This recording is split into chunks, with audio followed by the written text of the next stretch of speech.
हमारा प्रवास इस समय गुजरात में चल रहा है और यह नर्मदा जिला है, जिसके अंतर्गत कल रात्रि जब हम यहाँ पहुँचे तो एक बड़ा ही दिव्य स्थान मिला, जहाँ पर आमने सामने दो भगवान के विग्रह हैं और जो अति प्राचीन हैं, जिनके विषय में नर्मदा पुराण और जो है शिव पुराण के अंतर्गत भी विषय आया है। बहुत ही दिव्य स्थान है, प्राचीन स्थान है, नर्मदा जी के तट पर है और हम सब यहाँ पर अति आनंदित हुए इस स्थान पर आकर के, क्योंकि क्या होता है, जो पुराने स्थान होते हैं, प्राचीन स्थान होते हैं, दिव्य स्थान होते हैं, वहाँ की चेतना अति दिव्य होती है। और आप जानते हैं कि ये जो यात्रा है वो काशी के नंदी के लिए है। वर्षों से प्रतीक्षारत नंदी को महादेव की प्राप्ति हो, उस भाव से माँ नर्मदा जी से प्रार्थना करते हुए ये परिक्रमा कर रहे हैं कि उनकी प्रतीक्षा और परीक्षा अब दोनों को पूर्ण करें, ताकि नंदी को भी महादेव की प्राप्ति हो जाए। हम सब जानते हैं कि नंदी सदैव महादेव की ओर ही मुख करके बैठते हैं, इसलिए कितनी प्रतीक्षा उनकी करनी पड़ेगी। हम सब प्रार्थना करें कि काशी के नंदी को भी महादेव की प्राप्ति हो जाए। नर्मदे हर।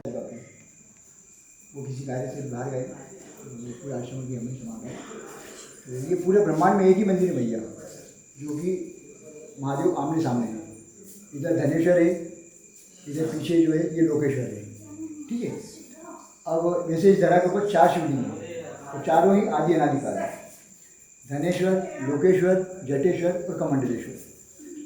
अब पहले ये जो हुआ स्थापना लोकेश्वर की हुई, क्योंकि भगवान भोलेनाथ जो थे, इन्होंने भस्मासुर नाम का एक राक्षस हुआ था, उसको जो वरदान दिया था, तो जो वहाँ से भगवान से भस्मासुर ने उनके मस्तक पे हाथ रखने की चेष्टा की थी, तो वहाँ से भागकर वो यहीं पर आके छुपे थे। इसलिए इस स्थान का नाम पड़ा लोकेश्वर। लुकना मतलब छुपना, तो ये स्थान लुका छुपी। फिर विष्णु भगवान ने मोहिनी अवतार रख के भस्मासुर का वध किया। माता पार्वती, विष्णु भगवान, सब देवगणों ने महादेव को यहाँ से निकाला। जब निकले वो, जब वो छुपे थे तो उनके केश खराब हो गए थे, तो माता पार्वती ने उनके केश संवारे, जो उनकी जटा से पसीना गिरा, पीछे जो शिवलिंग है व्हाइट कलर में, वही जटेश्वर। अच्छा, कितने हुए 2। महादेव के हाथ में कमंडल था, माता पार्वती ने जब जटा संवारी थी तो कमंडल लेकर उनका साइड में रखा। पीपल के वृक्ष के लिए छोटा सा शिवलिंग है, तो माता पार्वती के हाथ का स्थापित किया हुआ। ये शिव पुराण कहता है, हमने भी ये मालूम पड़ा, तो माता पार्वती के हाथ का स्थापित किया हुआ है, तो वो है कमंडलेश्वर।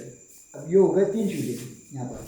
अब चूँकि कुबेर महाराज के मन में इच्छा हुई कि मैं भी नर्मदा खंड में तपस्या करूँ, सभी ऋषि मुनि तपस्या करते हैं यहाँ पर, तो वो उस भूमि को खोजते खोजते चले कि किस जगह करूँ ऐसी अच्छी अपच्ची भूमि मेरे मिले। यहाँ आने के बाद में उनको ज्ञात हुआ कि यही सिद्ध महासिद्ध भूमि है, जहाँ पर स्वयं भोलेनाथ आए, माता पार्वती आई, विष्णु भगवान आए, सभी देवगण आए, क्यों ना मैं यहाँ तपस्या करूँ। तो कुबेर महाराज ने यहाँ पर भी 100 साल तपस्या करके इस शिवलिंग की स्थापना की, जिसको उनके नाम से ख्याति प्राप्त हुई है, धनेश्वर महादेव।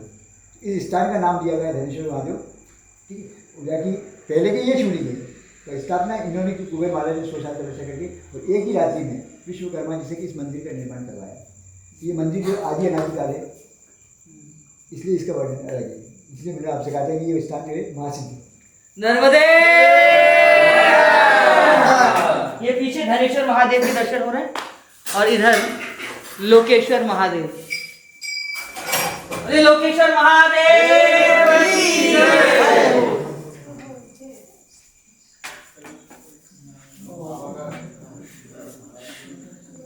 हे लोकेश्वर महादेव, काशी में विराजित नंदी को महादेव की प्राप्ति हो जाए, सब कृपा कीजिए।